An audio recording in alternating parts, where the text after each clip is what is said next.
Tech tip today: changing the gear oil in the lower unit on your outboard or inboard. Reason why we do that is to make sure there's clean gear oil in there.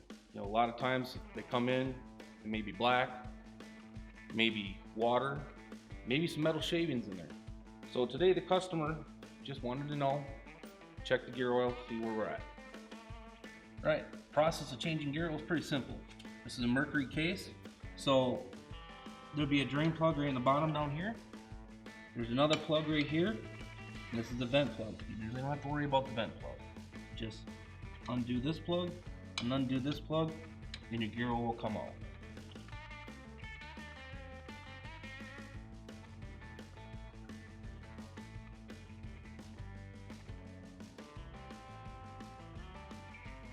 Yeah, a lot of times I like to stick the screwdriver tip in there, take a look, stick my finger in there, just to make sure that there's no silver flakes or anything like that. This is pretty clean.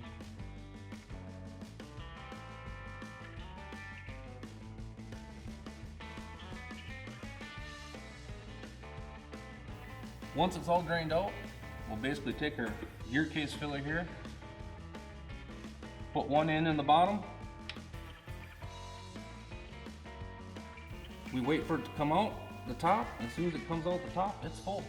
Put a plug in there, make sure it's nice and tight, wipe off the mess. Then you go down here, disconnect the pump, unscrew this,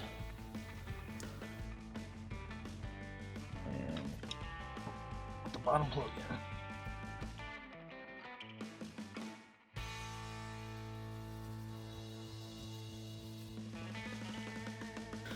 Wipe her down, that's the process of filling her up.